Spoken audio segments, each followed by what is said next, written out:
We're kicking off today's culture clash with the best dressed group in the country, the United States Senate. Early in the week, Senate Majority Leader Chuck Schumer removed the dress code from the Senate because why? Why should John Fetterman have to change out of his Carhartt sweatshirts just to go vote? Now, one Democrat senator is hitting back. Senator Joe Manchin's filing a bipartisan resolution to restore the Senate to its dress code. Thank you, Joe.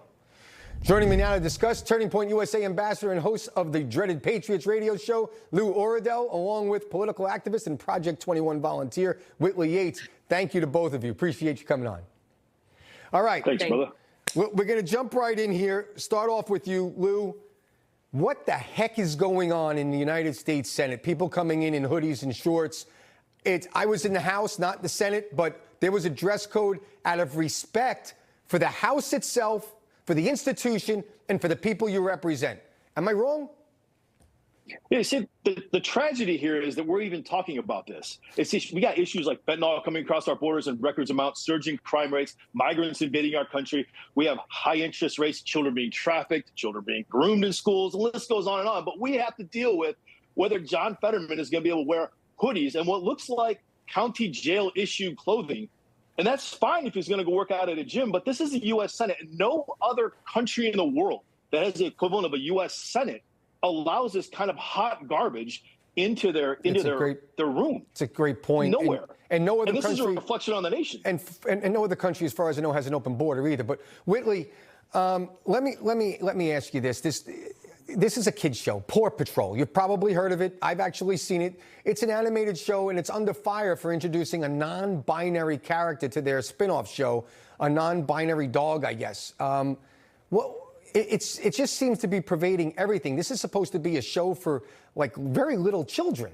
What is going on? So, I'm a mother of an 8-year-old, and she does and did watch Paw Patrol. And to be honest, this type of agenda that they're strategically placing within children's shows to further perpetuate their new normal and their gender ideology, it must stop. Stay away from our children, live the life that you want to live separately from trying to indoctrinate our children with this type of ideology. It's confusing, it's sickening, and it's downright, it should be illegal. And we should be looking into that as well. That's great, and I agree with you. I've been called a hater. I'm not hating on anyone, but I don't want to be forced to celebrate anything that I don't believe in either. Live your life if you're an adult and leave the children out of it. Lou, let me go to you on this. I just heard about this. President Biden reportedly is going to join the picket line in support of the United Auto Workers in Michigan on September 26th. This is the most action he's taken on anything since taking office. He doesn't want to go to the border, but he's going to go to this picket line. I don't think that's a good idea for him. What do you think?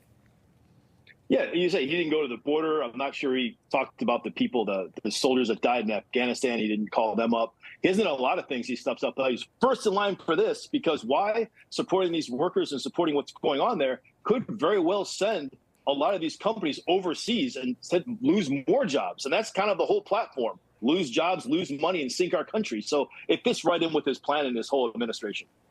Yeah. Whitley, what do you think? I want your reaction. I have about 30 seconds left, so wrap it up for us. Yeah, so my father, my grandfather, they're all UAW workers. And I think the honest answer is he's trying to shore up this base because the UAW workers understand that he has attacked their industry by forcing people into these different types of Green New Deal cars that is impacting this current industry. And then with the rate of the high inflation, people are not able to live the same lives. So he's actually created the reason for the strike. And so what he's attempting to do is go placate to this group. And I hope that they don't allow him to stand on the picket lines because his policies have pervasively impacted this group of people. Very well said. Lou and Whitley, thank you so much. It's always a pleasure to have you. Have a great weekend. Thank you.